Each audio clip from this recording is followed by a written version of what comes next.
अपक्ष आमदार व महाविकास आघाडीचे जे असंतुष्ट आमदार होते, जे सरकारच्या कामगिरीवर नाराज होते, त्यांनी सूचना केल्या की या सरकारला राज्यसभेत जसा धक्का दिला तसा विधान परिषदेमध्ये धक्का देण्याची आमची इच्छा आहे आणि म्हणून भारतीय जनता पार्टीने 5वा उमेदवार या नियोजनाच्या आधारावर, सहकार्याच्या आश्वासनाच्या आधारावर उभा केला आहे आणि आम्हाला पूर्ण विश्वास आहे की राज्यसभेच्या निवडणुकीसारखंच याही निवडणुकीत भारतीय जनता पार्टीचा उमेदवार हा विजयी होईल।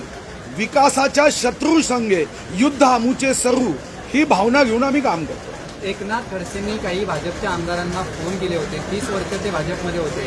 राष्ट्रवादीचे नेते असं म्हणतायत की नाताभाऊंना 6 मतं जी आहेत ती भाजपचे काही आमदार करतील, कसं बघताय याकडे? भारतीय जनता पार्टीचं वैशिष्ट्यच आहे की भारतीय जनता पार्टीचा आमदार किंवा भारतीय जनता पार्टीचे कार्यकर्ते कधीही अशा पद्धतीने पक्षाच्या धोरणाविरुद्ध वागत नाही, वर्तणूक करत नाही। माननीय खडसे साहेबांच्या संदर्भात 40 वर्ष भारतीय जनता पार्टीचं कार्य केल्याने संबंध असणं हे काही गैर नाही, पण या संबंधातून खडसे साहेबांना भारतीय जनता पार्टीचे आमदार मतदान करेल हे मात्र भारतीय जनता पार्टीची जी परंपरा आहे त्या परंपरेनुसार कधीही शक्य नाही। शिवसेनाने राष्ट्रवादीने त्यांच्या उमेदवारांच्या मताचा कोटा जो आहे हा वाढवलेला आहे, कसं बघताय? कुठेतरी कुठचाही प्रकार घडू नये जो राज्यसभेच्या बाबतीत घडला तसा? ते राज्यसभेमध्येही धास्ती होती आणि त्याच धास्तीचा परिणाम की एक क्षण असा आला की माननीय मुख्यमंत्री महोदयांनी निरोप पाठवला की आपापलं बघून या। जेव्हा संकट येतं, जेव्हा समुद्रात यावं असा आमचा कधी भ्रमही राहिला नाही आणि असा विचारही आम्ही करत नाही। पण या नाराजीतून कमीत कमी सरकार चालवणाऱ्या नेत्यांनी काहीतरी सुधारणा करावी। जनतेचे प्रश्न तसेच प्रलंबित आहे। यांना फक्त निवडणूक आणि निवडणूक, स्वार्थ, खुर्ची याच्या पुढे जायला तयार नाही।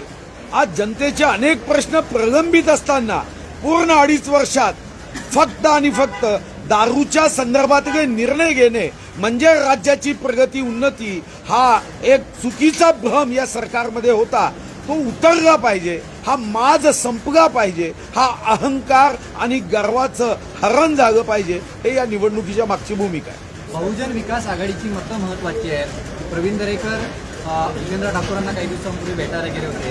आता आज विधान भवनात महाविकास आघाडीचे नेते हितेंद्र ठाकूर यांच्या स्वागतासाठी उभे होते। तुम्हाला वाटते हितेंद्र ठाकूर यांची मतं भाजपला मिळतील? असं आहे, कोणाची मतं भाजपला मिळतील हे जाहीरपणे सांगणं योग्य नाही। गुप्त मतदान पद्धत आहे, अंदाज तुम्ही बांधायचा आहे। 6 वाजता निवडणुकीचे निकाल जेव्हा येतील तेव्हा यावर आपण अंदाज बांधू। पण आज कोणी कोणाला मतदान केलं हे जर मी सांगितलं, मतदान केलं नाही हे सांगितलं तर मला वाटतं की कमीत कमी लोकशाहीमध्ये मी संविधान वाचलाय, निवडणुकीच्या संदर्भातले नियम वाचले आहे।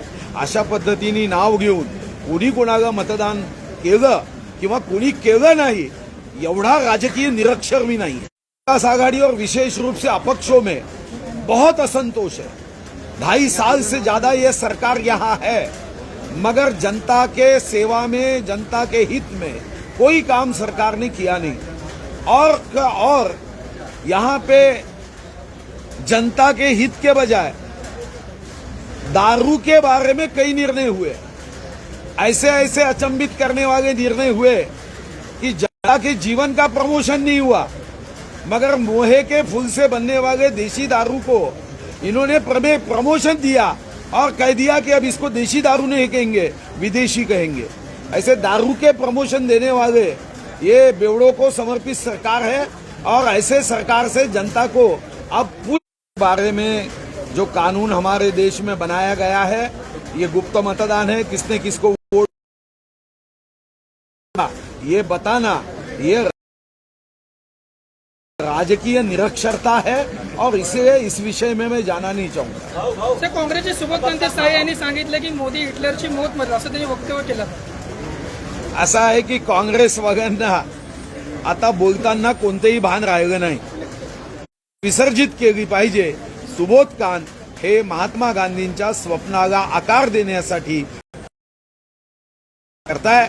महात्मा गांधींचं काँग्रेस विसर्जित करण्याचं स्वप्न हे सुबोध कांत आणि अशाच नेत्यांच्या माध्यमातून पूर्ण व्हावं हीच आमची सदिच्छा है. असलम शेख जो कांग्रेस के बड़े नेता हैं, महाराष्ट्र में मंत्री भी हैं, उनका साफ तौर पे कहना है कि अटल बिहारी वाजपेयी की जो भारतीय जनता पार्टी थी वो अब नहीं रहेगी. आने वाले दिनों में समझ जाए, वो हमें क्या समझाए, जाके अपने मुख्यमंत्री जी को समझाओ कि तोड़फोड़ की राजनीति की. जनता ने 2,30,58,525 वोट दिए, 161 विधानसभा जीत के दी. बेईमानी की, जनता के साथ गद्दारी की, मतदाताओं का अवमान किया, अनादर किया. तो अटल जी को याद करो और क्या भारतीय जनता पार्टी जिंकली पण विजयी झाली नाही, या पाप केल्याने कोरोना होतो, असे जे त्यांचे वक्तव्य आहे ते वक्तव्य पाहिल्यानंतर मला वाटतं की आपण खूप सामान्य आहोत. 10,000 वर्षानंतर जे वक्तव्य समजू शकू. इस्तेमाल किया है कि हिटलर की मौत मरेंगे, इस बयान को किस तरीके से देखते हैं? देखो, सुबोध कांत जी जो कह रहे हैं वो कांग्रेस की अभी की नई स्वभाव और नया राजकारण की नीति है. कांग्रेस के इसके पहले भी अगर आपने वाक्य देखे तो बड़े नीच स्तर पे कांग्रेस चले गई है. महात्मा गांधी जी का जो सपना था वो सपना था महात्मा गांधी जी का कांग्रेस विसर्जित करे. ऐसे ही लोगों की वजह से जो डर महात्मा गांधी जी के मन में था कि अब कांग्रेस विसर्जित करना चाहिए, मुझे लगता है सुबोध कांत जी ये गांधी जी का सपना पूरा करने की कोशिश कर रहे. जैसे जैसे गलत शब्दों का वो इस्तेमाल करेंगे, 17 राज्यों से कांग्रेस को निश्चित रूप से 50% से ज्यादा वोट भाजपा को मिल गए. कांग्रेस को 17 राज्यों में कम वोट मिल गए. 20